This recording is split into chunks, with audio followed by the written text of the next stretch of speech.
लीजिए दोस्तों, आज के दिन की शुरुआत करते हैं हम एक नई टॉपिक के साथ। आज का हमारा मुख्य टॉपिक है संधि।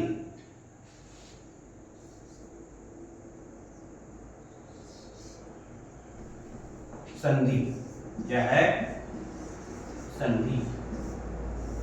हमारा टॉपिक क्या है? संधि। संधि किसे कहते हैं? अब हम संधि के जब हमने लिखा तो आपके दिमाग में आ रहा है कि संधि किसे कहते हैं। संधि का शाब्दिक अर्थ क्या होता है? संधि का शाब्दिक अर्थ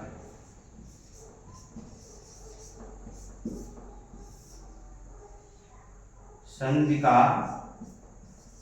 अर्थ है मेल।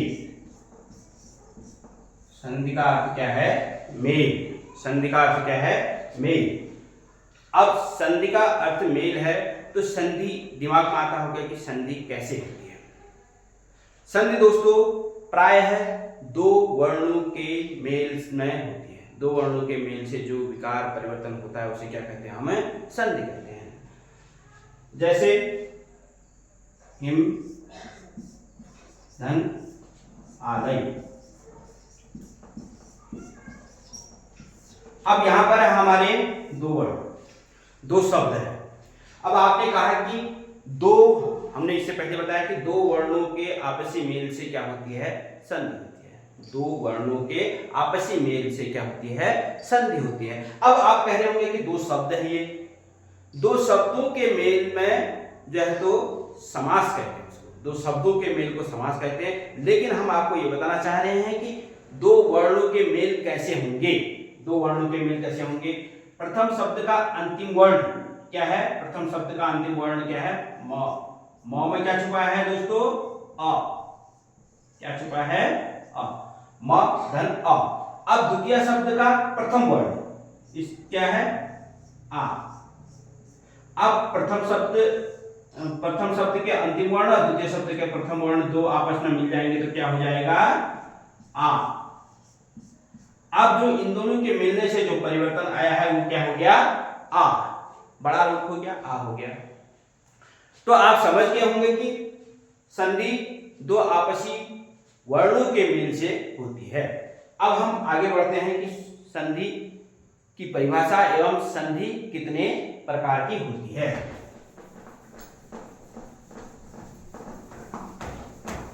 संधि कितने प्रकार की होती है? संधि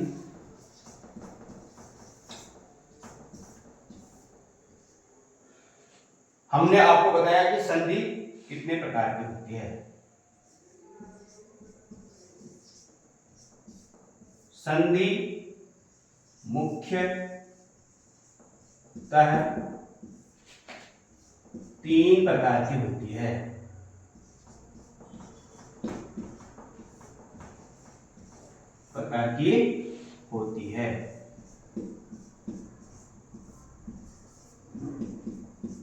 नंबर एक स्वर संधि।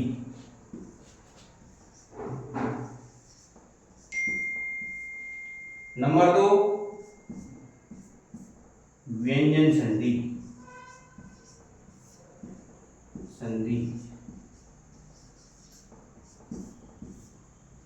नंबर तीन विसर्ग संधि।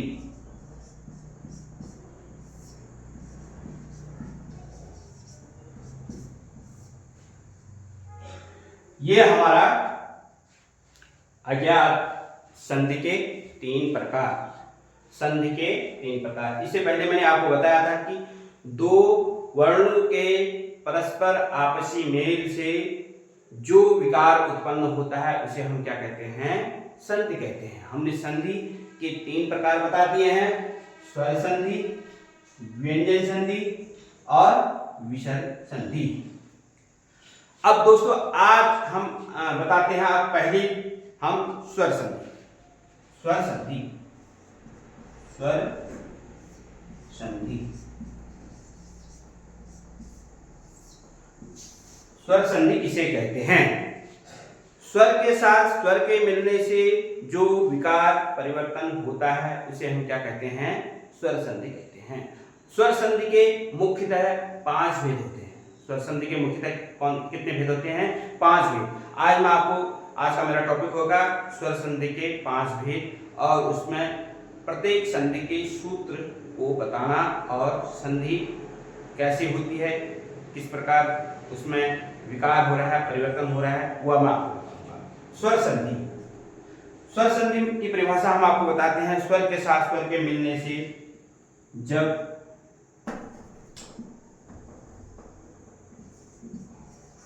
स्वर के साथ स्वर के मिलने से जो विकार परिवर्तन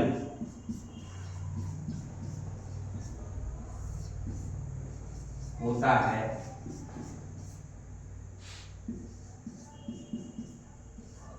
उसे स्वर संधि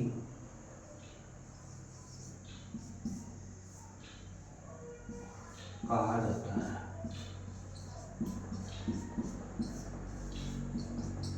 स्वर के साथ स्वर के मिलने से जो विकार परिवर्तन होता है उसे स्वर संधि कहते हैं। अब हम बताते हैं आपको स्वर संधि के भेद। अब हमारा क्या है मुख्य टॉपिक? स्वर संधि के भेद।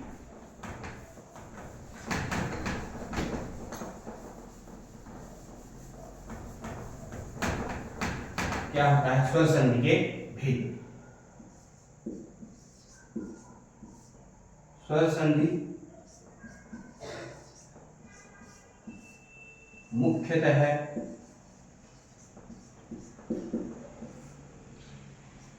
पांच प्रकार के होते हैं।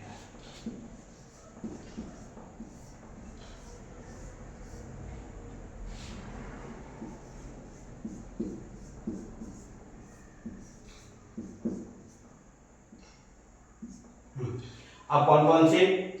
नंबर 1 आता है दीर्घ संधि।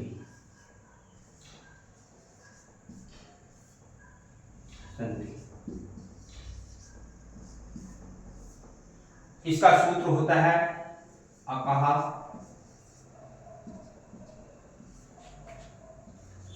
सवर्णी दीर्घ। अकह सवर्णी दीर्घ, ये सूत्र है इसका, ठीक है। हाँ, अब अगला आता है गुण संधि।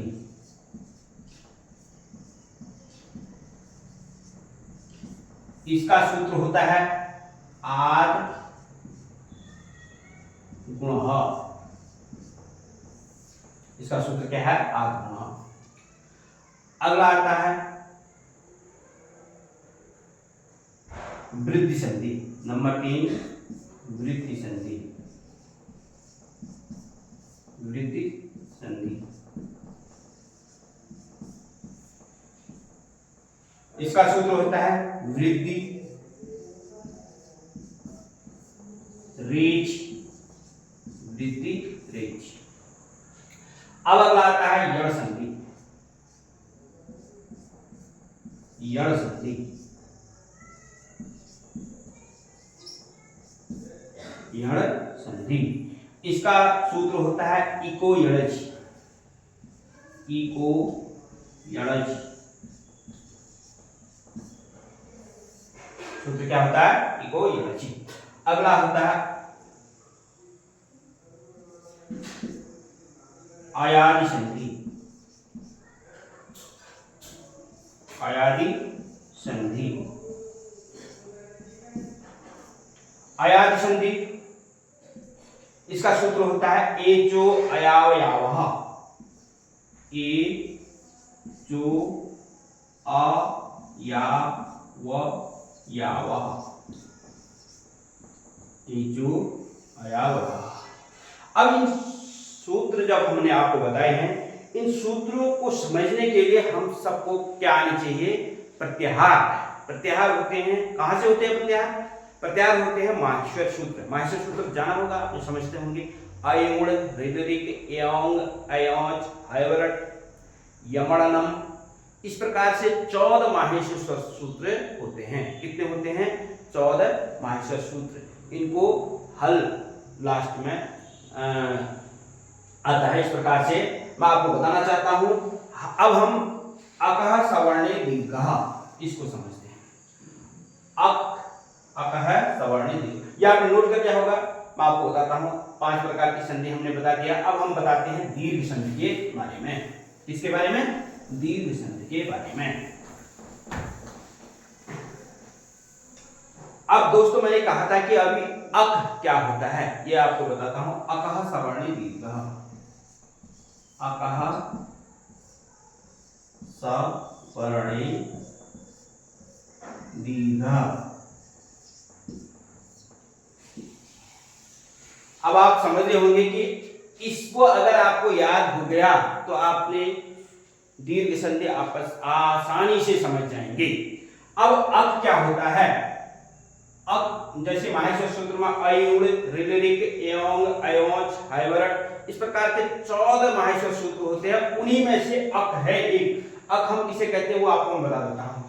अ, ई, उ, री, लृ, क। यहां से लेकर के यहां तक हमारा क्या हो गया? अक हो गया। अ, ई, उ, री, लृ, क। अक के पश्चात कोई समान वर्ण आता है। अक के पश्चात जब किसी संधि में जब कहीं अक के पश्चात कोई भी समान वर्ण आता है, अक के पश्चात समान वर्ण सवर्णे मतलब समान वर्ण आता है तो उसका क्रमशः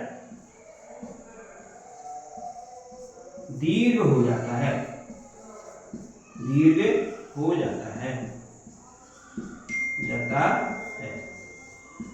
अब का समान वर्ण क्या हो गया?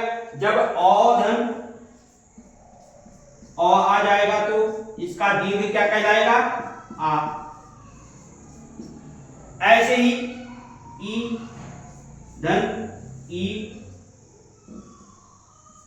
ई आ जाए तो क्या हो जाएगा? इसका ई हो जाएगा। ऐसे ही उधन उ मिल जाएगा तो दीर्घ हो जाएगा। ऐसे री हो जाएगा। ऐसे री हो जाएगा। समझ में आ गया? तो क हम नहीं लेते हैं। क क्यों? क्योंकि हम उसको अक बनाने के लिए हमने उसको लिया गया है। इसको हम आगे बढ़ते हैं।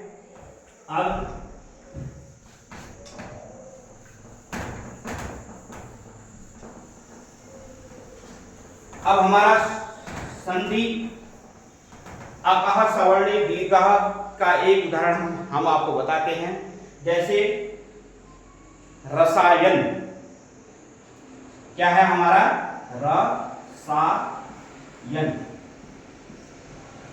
क्या शब्द है हमारा? रसायन। अब ये जान लीजिएगा कि रसायन जब हम संधि करेंगे, संधि करते समय हमारे शब्द होने चाहिए सार्थक। शब्द कैसे होने चाहिए? सार्थक। निरर्थक शब्दों में कोई संधि नहीं होती है। संधि करने के लिए हमारे शब्दों का सार्थक होना आवश्यक है। अब रसायन, अब इसको तोड़िएगा। रस